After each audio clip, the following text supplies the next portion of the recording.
Hello friends, जय जगन्नाथ। आज आम वीडियो डिस्कसन करवा ओडिशा शिशु सेविका रिक्वायरमेंट 2025 जो नोटिफिकेशन आसी आगक आसापी जाऊँगी, तो से विषय आज आम वीडियो डिस्कसन करवा देती ना। पोस्टिंग केते बाहर ना 45,000 बाहर ना कौटा बाहर ना शिशु बाटिकार जो प्री प्राइमरी टीचर जो स्कूल आगक से जो बाटिका रोचे, तो से शिशु सेविकार रिक्वायरमेंट आसापी जाऊँगी। तो एज लिमिट कौन, सैलरी केते, तो क्वालिफिकेशन कौन, तो यही विषय आज हम वीडियो डिस्कसन करवा बुझीगला। तो वीडियो प्रथम शेष जाए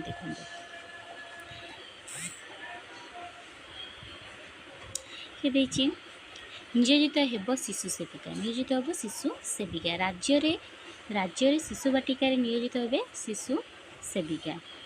शिशु सेविका को नियोजन नहीं मुख्यमंत्री निष्पत्ति श्रीजुक्त मोहन चरण माझी निष्पत्ति नहीं पिलांकर जत्न नवा सहायता करने शिशु सेविका। तो यही विषय सब कौन शिशु सेविकार कम पिलांकर हाथ धुआ खाइबा केमी ठीक भाव हले जावा, तो पिला कांदी केमी बुझाइबा, पिला बही खेलना सहवा, पिलांकर जदि कौन कारण देह असुस्थ है तो शिक्षक को जनइबा, पिला प्रत्येक दिन पिला केमी कटिले नोट प्रस्तुत करवा।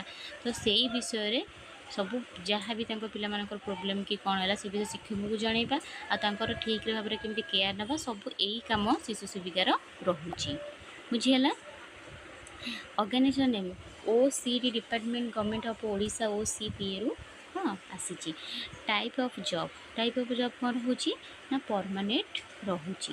कैटेगरी कौन रोचे ना कैटेगरी स्कूल जॉब रोचे।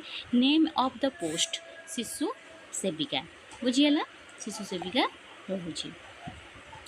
एप्लिकेशन मोड ऑफलाइन, এটা एप्लिकेशन मोड जब करे ऑफलाइन। स्पीड रजिस्टर पोस्ट बुझेगा। हु कैन अप्लाई, क्यों मैंने अप्लाई करें ना ऑल ओडिशा कैंडिडेट अप्लाई करें। Place of posting Odisha, Odisha रे कौन ना कही शिशु बाटिका, जो शिशु बाटिका आम जो आगे प्री प्राइमरी टीचर, तो सहीटा पोस्टिंग हाँपाई जाऊँगी। लास्ट डेट अपडेट आसनी आसिले से विषय वीडियो भी अपडेट करा। जेंडर फीमेल मेल मैंने अप्लाई करें, जो मैंने जेंडर खाली फीमेल मैंने अप्लाई करें बुझीगला। ओडिशा शिशु सेविका requirement 2025 eligibility criteria educational qualification कौन रोचे बुझेगा। कैंडिडेट को मैंने अष्टम दशम पास करते जो मैंने से ही अप्लाई करेंगे। अष्टम दशम ऊपर जो मैंने अप्लाई इंटरेस्ट अच्छे से अष्टम दशम पास करवा दरकार बुझीगला। देखिए एज लिमिट कौन रोचे ना मिनिमम एज रोचे 8 years, maximum age 42 years. Age relaxation as for government rule, जो एज रिलैक्सेशन रोचे से गवर्नमेंट रूल हिसाब से तुम रुझीगला। Selection process candidate selected by the school committee, no examination no space document verification द्वारा तुम सिलेक्शन प्रोसेस रुझीगला। ओडिशा शिशु सेविका रिक्वायरमेंट 2025 इम्पोर्टाट डॉक्यूमेंट जो तुमने अप्लाई कर तुम डॉक्यूमेंट कौन कर qualification certificate certificate including the date of birth two recent colour passport size photo बुझीगला।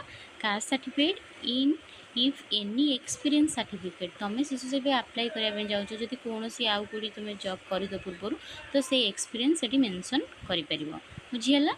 Odisha शिशु सेविका रिक्वायरमेंट 2025 इम्पोर्टाट डेट मैंने आसनी आसापी जाऊँगी, आसीगले से विषय भी वीडियो अपलोड करा बुझीगला।